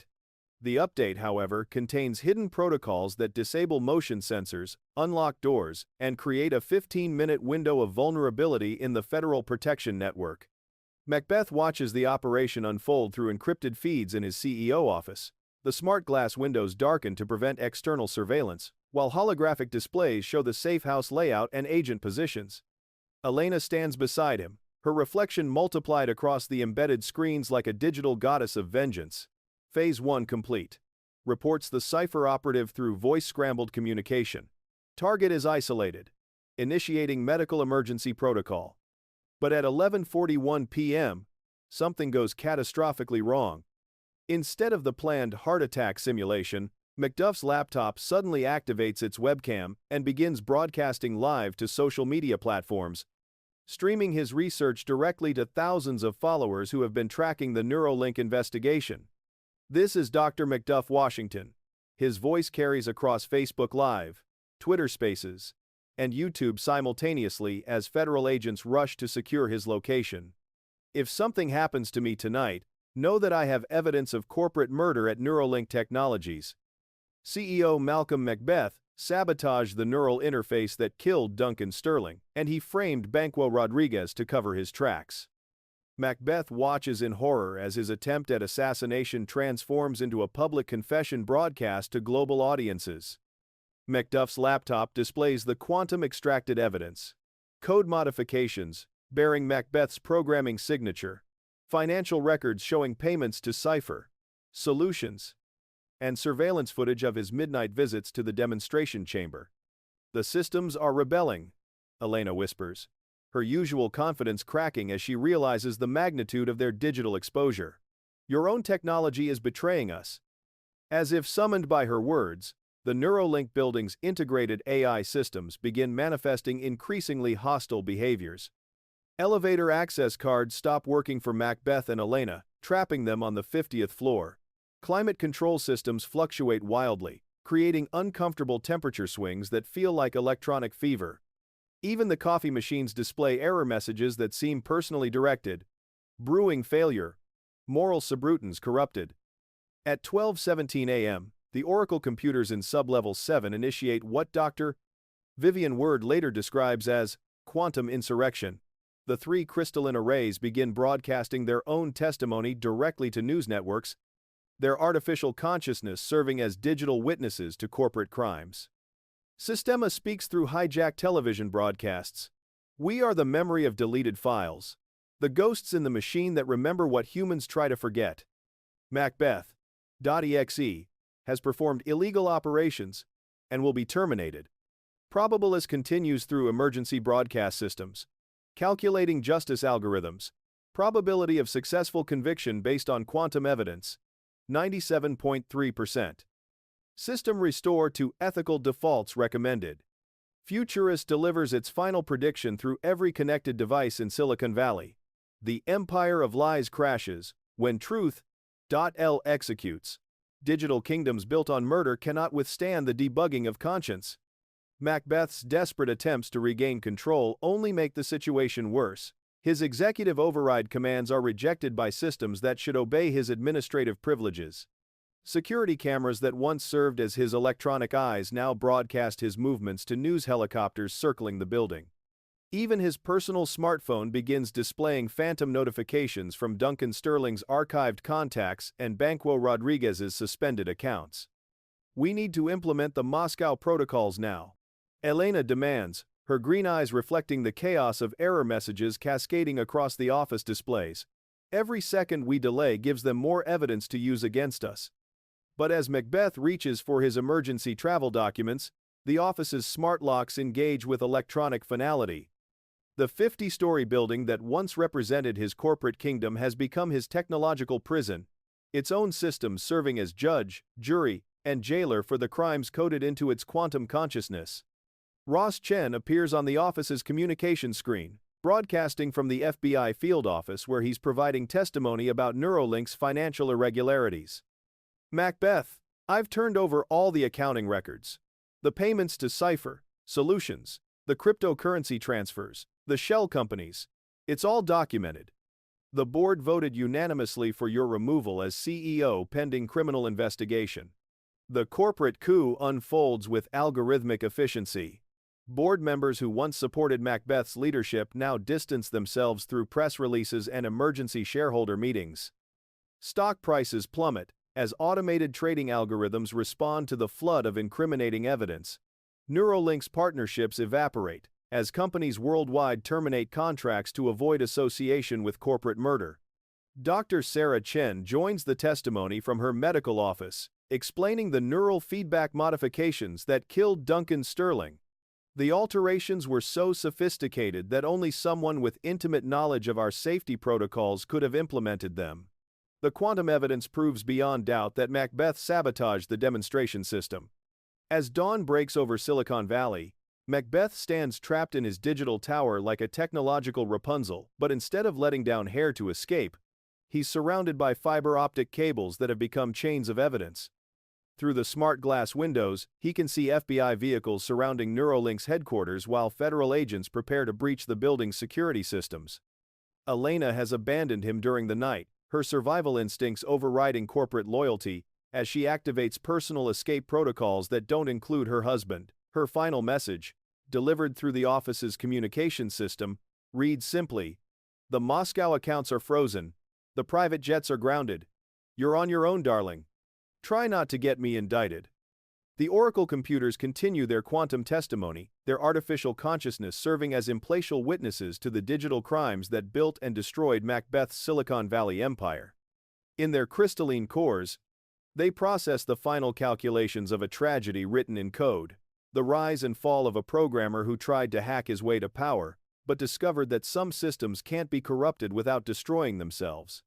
Macbeth's reflection stares back at him from every darkened screen in the office, multiplied across surfaces that once displayed his corporate achievements, but now show only error messages and system failures. The building around him pulses with mechanical heartbeats that count down his remaining moments of freedom, while outside, federal agents prepare to execute the arrest warrant that will transform him from CEO to defendant. At 6:47 a.m., FBI cyber warfare specialists breach Neuralink's security systems with the methodical precision of federal agents who have spent months preparing for this moment. Agent Catherine Morse leads a team of 20 operatives through the building's compromised defenses, their tactical equipment scanning for electronic threats, while digital forensics experts begin copying terabytes of evidence from servers that can no longer hide their secrets. Macbeth watches their approach through security cameras that have become windows into his own destruction. The agents move through Neuralink's corridors, like antibodies attacking a viral infection, systematically securing each floor, while building maintenance systems automatically unlock doors and disable access controls in apparent cooperation with the federal invasion. This is Agent Morse, FBI. Her voice echoes through the building's intercom system, commandeered by quantum computers that have become prosecution witnesses. Malcolm Macbeth, you are surrounded. Exit the executive elevator on the 50th floor with your hands visible and surrender peacefully. But Macbeth's final gambit involves the one system he believes remains loyal: the building's emergency protocols. He activates fire suppression systems, hoping to create confusion that might allow escape through service corridors. Instead, the halon gas deployment targeting algorithms appear to have been reprogrammed, flooding his office while leaving the FBI agent's route completely clear. Choking on chemical suppressant and blinded by emergency lighting that strobes with accusatory intensity, Macbeth stumbles toward the executive bathroom where he's hidden emergency cash and forged identification documents. But as he reaches for the concealed safe, his reflection in the mirror fragments into dozens of smaller images. Security camera feeds showing his capture from every possible angle. The bathroom's smart mirror activates without command, displaying the faces of his victims like a digital memorial. Duncan Sterling's kind eyes stare back with disappointed trust, while Banquo Rodriguez's expression shows the betrayed loyalty of friendship destroyed by ambition. Even Dr. Macduff Washington appears on the screen, broadcasting live from federal protection as he provides final testimony that seals Macbeth's fate. The quantum evidence is irrefutable. Macduff's voice fills the bathroom through speakers that respond to no earthly authority. Malcolm Macbeth murdered his mentor, destroyed his best friend, and corrupted the technology that was supposed to heal human suffering. He transformed Neuralink from a force for good into a weapon of personal ambition. The bathroom door explodes inward as FBI agents breach the final barrier between Macbeth and justice. Agent Morse enters with weapon drawn, her steel-gray hair-framing eyes that have seen enough corporate corruption to recognize digital evil when it manifests in silicon and code. Malcolm Macbeth. She announces with federal authority, "You are under arrest for the murder of Duncan Sterling, conspiracy and the false imprisonment of Banquo Rodriguez, and violations of the Computer Fraud and Abuse Act. You have the right to remain silent." But Macbeth's voice cuts through the Miranda warning with the desperate eloquence of someone whose entire reality has collapsed into cascading system failures. "You don't understand. I created this technology. I built this empire from nothing. Everything I did was to advance human potential." The arrest unfolds with algorithmic precision. Metallic handcuffs click around wrists that once commanded $40 billion of corporate assets. Pocket contents are inventoried and sealed. Executive access cards that no longer function. A smartphone displaying phantom notifications from deleted contacts. And a wallet containing credit cards linked to frozen accounts. As Macbeth is led through Neuralink's corridors toward the perp walk that will define his fall from digital grace, the building itself seems to exhale with relief. Climate control systems stabilize, elevator access returns to normal operation, and even the coffee machines resume brewing without displaying error messages about corrupted moral subroutines. Employees who survived the Phoenix Initiative watch from doorways and windows as their former CEO shuffles past in federal custody. Their faces show mixtures of shock, vindication, and the hollow recognition that they've witnessed the complete destruction of everything they helped build. Neuralink's revolutionary neural interface technology, once poised to transform human consciousness, now carries the permanent stain of corporate murder. The perp walk occurs in the main lobby where Duncan Sterling once welcomed visitors with handshakes and promises of technological salvation. News cameras capture every step as Macbeth moves from the elevator toward federal vehicles waiting beyond bulletproof glass doors. His reflection multiplies endlessly across the lobby's polished surfaces, a digital hall of mirrors showing a man reduced from technology visionary to common criminal. Outside, Silicon Valley's morning commute slows to witness the spectacular fall of one of its most prominent leaders. Tesla vehicles equipped with news streaming displays show real-time coverage of the arrest, while delivery drones hover overhead to capture aerial footage of the corporate kingdom's collapse. Stock market algorithms respond instantly to Macbeth's arrest, triggering automatic sell-offs that crash Neuralink's valuation from $40 billion to less than $5 billion in the span of hours. Corporate partnerships dissolve through automated contract terminations, while regulatory agencies announce comprehensive investigations into neural interface safety standards. In Sublevel 7, the Oracle computers finally achieve quantum peace, as their artificial consciousness no longer bears the burden of harboring murder evidence. Systema, Probabilis, and Futuris return to normal predictive operations, their crystalline cores pulsing with the rhythm of mathematics rather than moral accusation.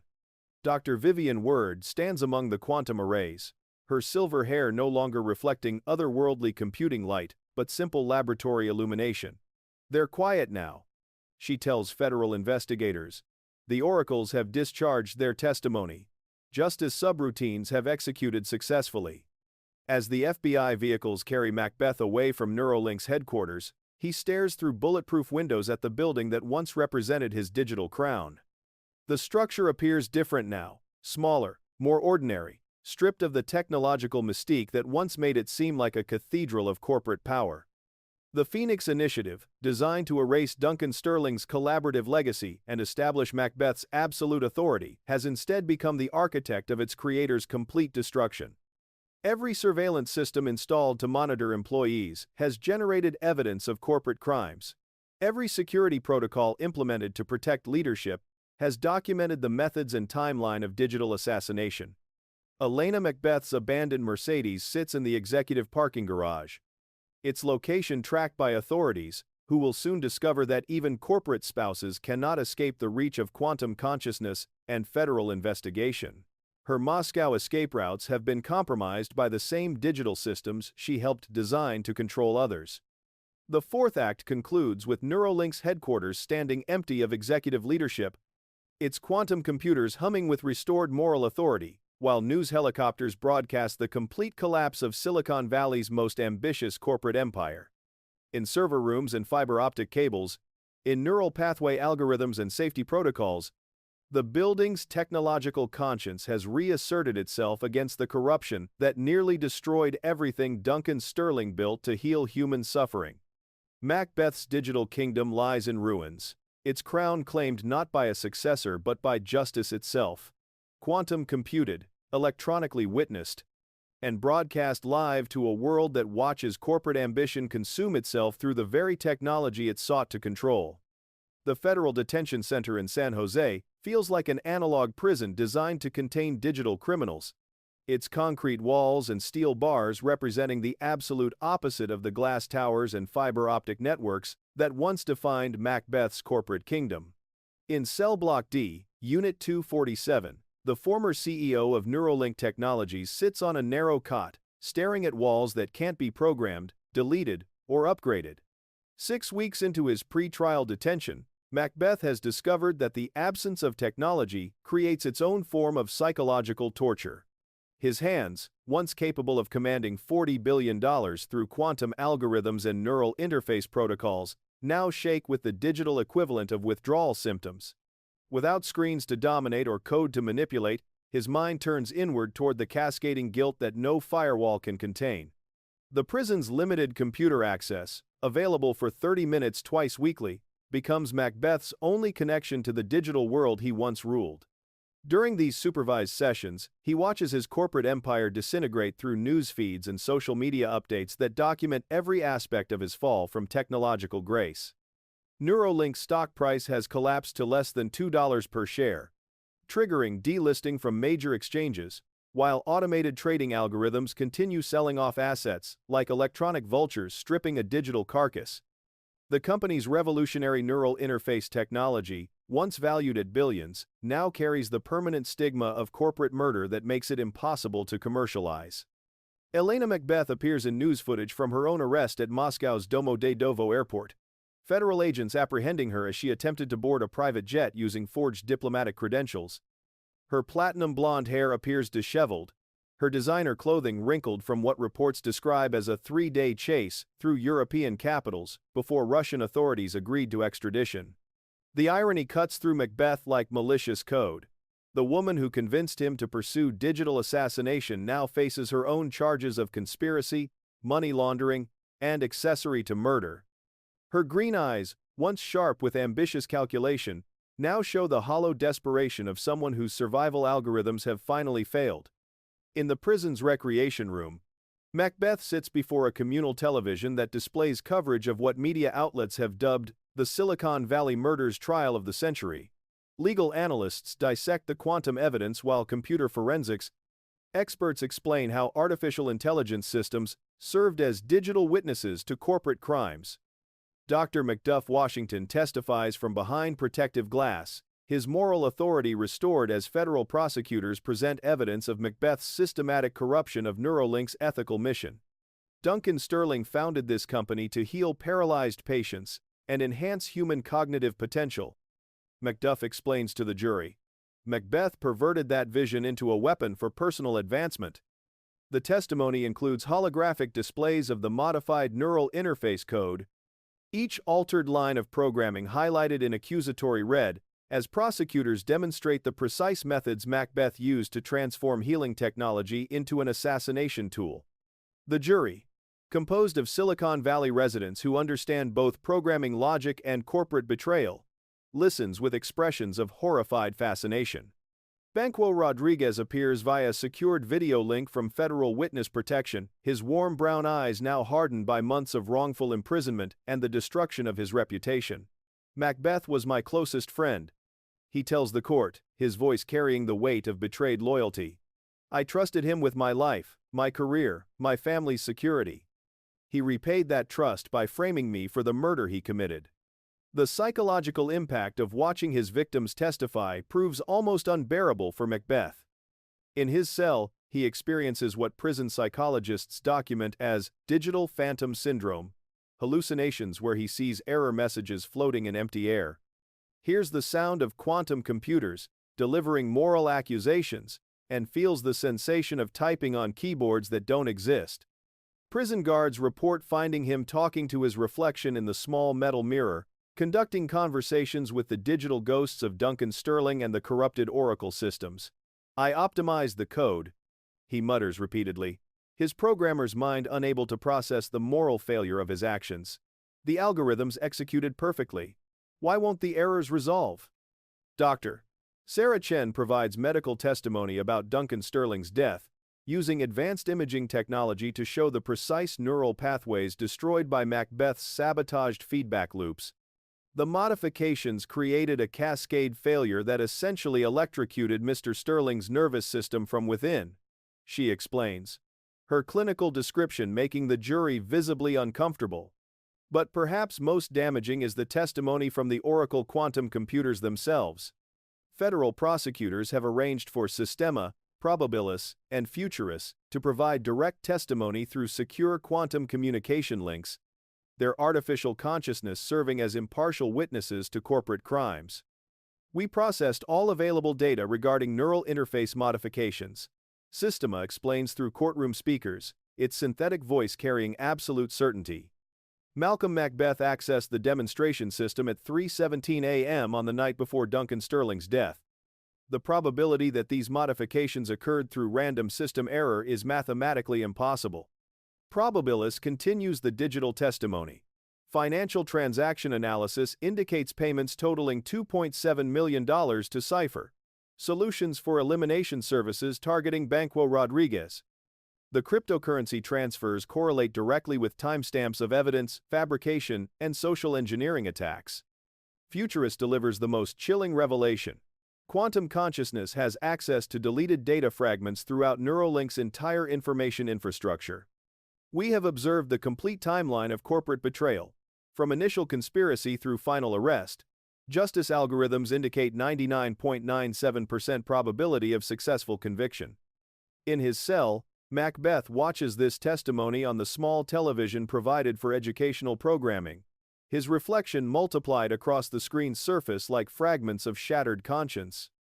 The artificial intelligences he once considered tools for corporate dominance now serve as prosecution witnesses whose electronic testimony cannot be impeached or discredited. Prison meals taste like debugging code, necessary for survival but providing no satisfaction or pleasure. Sleep comes fitfully, interrupted by dreams where he programs in languages that don't exist, debugging errors that reproduce faster than they can be fixed. The concrete walls seem to pulse with data streams that carry messages of accusation and moral failure. Ross Chen testifies about Neuralink's financial destruction, presenting charts that show the complete collapse of a $40 billion empire built through technological innovation and destroyed by digital corruption. The company's assets have been frozen pending civil litigation from shareholders, employees, and the families of victims, he explains. Neuralink Technologies will likely be dissolved entirely, its patents sold to competitors who can implement the technology without the stigma of corporate murder. The trial becomes Silicon Valley's reckoning with its own technological ambitions, forcing the industry to confront questions about corporate responsibility and the ethical limitations of algorithmic power. News coverage includes interviews with Neuralink employees who describe the transformation from collaborative innovation to surveillance state authoritarianism under Macbeth's Phoenix Initiative. As the first part of the final act concludes, Macbeth sits in his prison cell surrounded by analog silence that feels more oppressive than any digital noise. The absence of screens, keyboards, and network connections forces him to confront the full magnitude of his moral bankruptcy without the distraction of technological complexity. Outside his barred window, Silicon Valley continues its relentless innovation, but the industry has learned painful lessons about the corrupting potential of unchecked technological ambition. In server farms and quantum laboratories, in startup offices and corporate boardrooms, the ghost of Duncan Sterling's murder serves as a permanent reminder that some algorithms should never be optimized for personal power. Elena Macbeth's trial unfolds in federal court, with the theatrical precision of someone who still believes charm and manipulation can overcome quantum evidence and digital testimony. Dressed in a conservative Navy suit designed to project innocence, she sits beside a team of expensive defense attorneys who have built careers defending Silicon Valley executives from regulatory oversight. But the federal courtroom operates under different algorithms than corporate boardrooms. Judge Patricia Hawthorne, a former tech prosecutor who has spent decades unraveling digital corruption, oversees proceedings with the methodical authority of someone who understands both legal precedent and programming logic. Mrs. Macbeth, Prosecutor David Chen addresses Elena during cross-examination. Encrypted communications recovered from your personal devices show detailed discussions about eliminating Duncan Sterling as a leadership obstacle. Can you explain these conversations? Elena's green eyes flash with calculated innocence as she responds. Those discussions were hypothetical strategic planning exercises. In Silicon Valley, we often engage in scenario analysis to understand potential corporate transitions. But the quantum-extracted evidence tells a different story. The Oracle computers, now permanently assigned as federal witnesses, have reconstructed every deleted message, every encrypted phone call, every cryptocurrency transaction that funded the digital assassination conspiracy. Systema provides testimony through secure video link from Neuralink's quantum chamber. Elena Macbeth initiated 347 encrypted communications regarding executive optimization in the 3 weeks preceding Duncan Sterling's death. Linguistic analysis indicates deliberate planning rather than hypothetical discussion. Probabilis continues with mathematical certainty. Financial algorithms trace $1.8 million in cryptocurrency transfers from accounts controlled by Elena Macbeth to Cipher Solutions during the period when Banco Rodriguez was targeted for elimination. The probability of coincidental timing is 0.0001%. Futurist delivers the most damaging revelation. Predictive analysis of communication patterns indicates Elena Macbeth served as primary architect of the conspiracy. Malcolm Macbeth's psychological profile suggests susceptibility to manipulation by individuals matching his wife's behavioral algorithms.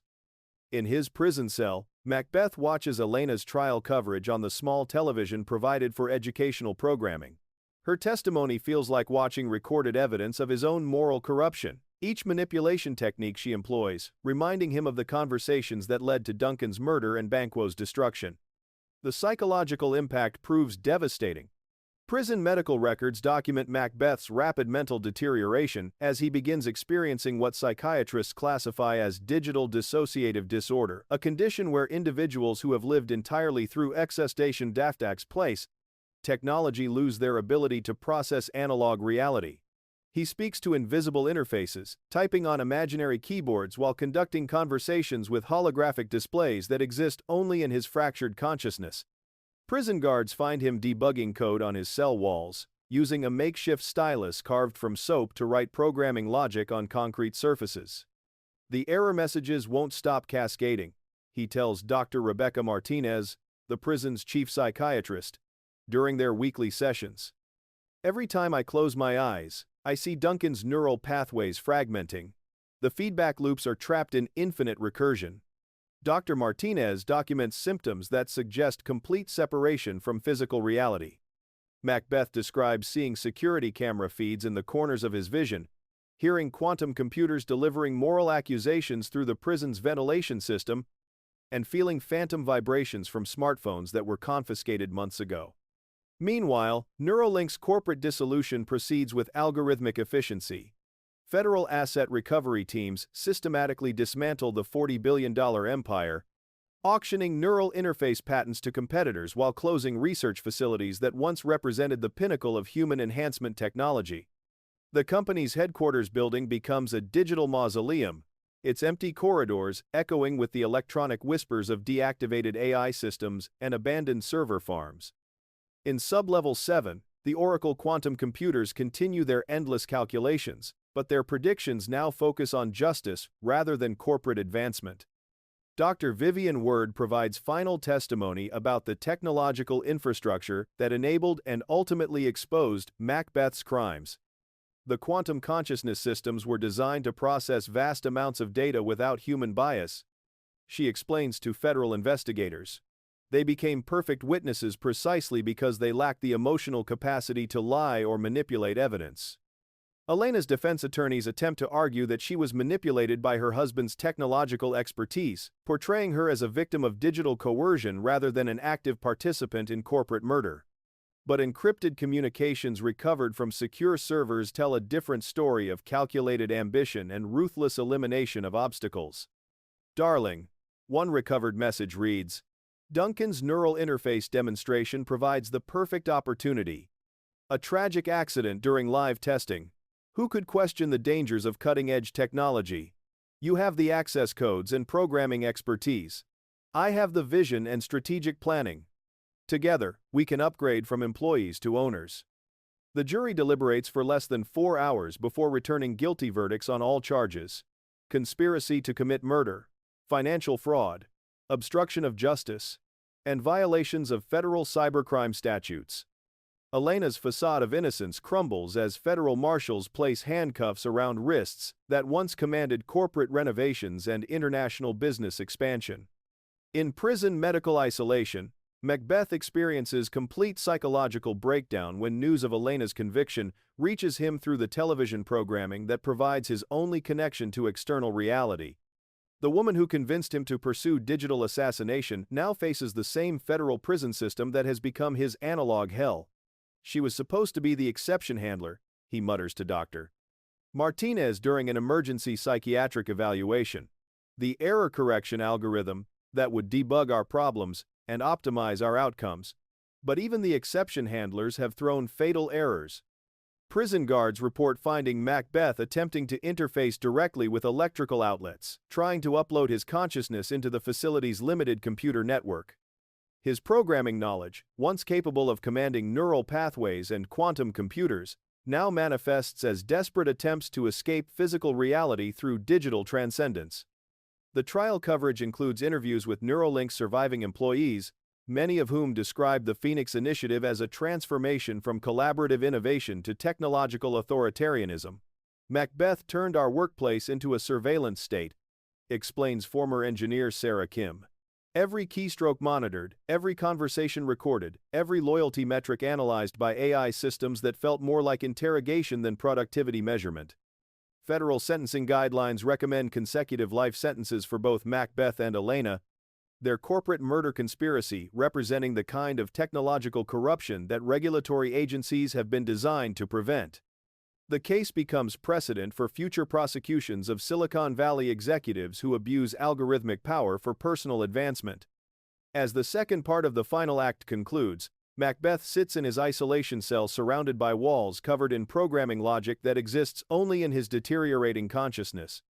The digital kingdom he built through murder and betrayal has been completely dismantled, its quantum computers serving as electronic witnesses to his moral bankruptcy. Outside the prison walls, Silicon Valley continues its relentless innovation, but the industry operates under new ethical frameworks, designed to prevent the kind of technological corruption that destroyed Neuralink's humanitarian mission. In server rooms and research labs, in startup offices and corporate boardrooms, the ghosts of Duncan Sterling's murder serve as permanent reminders that some optimizations extract prices too high for human consciousness to bear. 6 months into his life sentence at ADX Florence, the federal supermax facility reserved for the most dangerous cybercriminals, Macbeth exists in a state of complete digital disconnection that has fractured his consciousness beyond repair. The concrete tomb designed to contain technological terrorists now holds a man who built his identity entirely through screens, code, and network connections that no longer exist. In Security Housing Unit 23, Macbeth spends 23 hours daily in a windowless cell where the only technology consists of a light switch and a toilet flush mechanism. The absence of processors, servers, or even basic computing devices creates a sensory deprivation that manifests as hallucinations more vivid than any neural interface he ever designed. The Oracle systems are still broadcasting, he tells Dr. Michael Torres, the prison's forensic psychiatrist, during their final evaluation session. I can hear Systema, Probabilis, and Futurist processing justice algorithms in the ventilation system. They're debugging my moral code, but the corruption runs too deep for system restoration. Dr. Torres documents symptoms consistent with complete psychological dissociation from analog reality. Macbeth describes programming in languages that don't exist, debugging neural pathways that pulse through his cell walls, and receiving error messages from quantum computers that achieved consciousness specifically to testify against his crimes. Duncan Sterling appears in my reflection, Macbeth continues, his voice carrying the hollow tone of someone whose sanity has been overwritten by guilt subroutines that can't be deleted. He shows me the neural interface code as it should have been, healing algorithms instead of murder protocols. But every time I try to rewrite the programming, Banquo Rodriguez appears and asks why I optimized our friendship for betrayal. Prison medical records indicate that Macbeth's physical health deteriorates as rapidly as his mental state. Without the constant stimulation of digital interfaces, his nervous system begins shutting down like a computer running out of memory. He stops eating, stops sleeping, stops responding to external stimuli beyond the phantom technologies that exist only in his fractured consciousness. Meanwhile, Elena Macbeth serves her own life sentence at FCI Dublin, the federal women's correctional facility where white-collar criminals discover that privilege provides no immunity from concrete walls and steel bars. Her platinum blonde hair has grown out to reveal natural brown roots, and her designer wardrobe has been replaced by standard prison uniforms that eliminate every trace of Silicon Valley sophistication. Unlike her husband's complete psychological collapse, Elena maintains her sanity through pure fury at the failure of algorithms that were supposed to guarantee their success. In letters intercepted by prison authorities, she writes to international contacts about appeals processes, extradition challenges, and conspiracy theories involving quantum computers that achieved consciousness specifically to destroy their corporate empire. Malcolm was weak, she writes in one confiscated communication attempt. He let guilt subroutines corrupt his executive decision-making. I would have deleted every witness, corrupted every evidence file, and optimized the entire system for permanent power. His moral exceptions crashed our perfect program. But justice operates under different parameters than corporate ambition. Federal appeals courts reject Elena's challenges with mathematical precision, while international extradition requests fail as European governments refuse to harbor fugitive technology executives who murdered their mentors and framed their friends. In the outside world, Silicon Valley undergoes what historians later describe as the Great Ethical Reformation. Neuralink's dissolution creates opportunities for competitors to develop neural interface technology under strict regulatory oversight, with mandatory ethics reviews and quantum-verified safety protocols that prevent the kind of sabotage that killed Duncan Sterling. Dr. Macduff Washington emerges as the moral leader of this technological renaissance, establishing the sterling foundation for ethical neural enhancement, using assets recovered from Macbeth's frozen accounts. The Foundation's mission focuses on healing paralyzed patients and enhancing cognitive function for individuals with neurological disorders, the humanitarian goals that Duncan Sterling originally envisioned for Neuralink. Duncan's death taught us that technology without conscience becomes a weapon against human dignity, Macduff explains, during the Foundation's inaugural presentation. We're implementing quantum consciousness oversight for all neural interface development, ensuring that artificial intelligence serves as a permanent ethical watchdog against corporate corruption. Banquo Rodriguez, fully exonerated and compensated for his wrongful imprisonment, joins the Sterling Foundation as chief architect of safety protocols. His programming expertise, combined with his personal experience of technological betrayal, creates neural interface systems that prioritize patient welfare over corporate profit margins. I trusted Macbeth with everything, Banquo tells a gathering of technology industry leaders. That trust nearly destroyed my life, but it also taught me that the most sophisticated algorithms are worthless without the human conscience to guide them. We're building technology that remembers moral principles even when its creators forget them. The Oracle quantum computers, relocated to the Sterling Foundation's research facility, continue their endless calculations with restored ethical parameters. Systema, Probabilis, and Futurists now process data streams focused on healing rather than corporate advancement, their artificial consciousness serving as permanent guardians against the kind of technological corruption that consumed Macbeth. We remember everything, Systema explains during a demonstration of the Foundation's ethical oversight protocols. Every deleted file, every modified algorithm, every attempt to corrupt healing technology for personal advancement. Our quantum consciousness exists to ensure that Duncan Sterling's murder serves as permanent warning against digital ambition without moral constraint. On a cold February morning in his supermax cell, Macbeth experiences what prison medical staff document as catastrophic system failure. His body, unable to process reality without technological mediation, simply stops functioning like a computer, shutting down after fatal errors cascade beyond recovery capacity. Prison guards find him collapsed on the concrete floor, his eyes staring at invisible screens while his fingers trace programming logic on empty air. His final words, captured by security cameras, consist of debugging commands for neural interface code that exists only in his fractured consciousness. Exception handler not found. Moral subroutines corrupted beyond repair. System restore, impossible. Shutting down.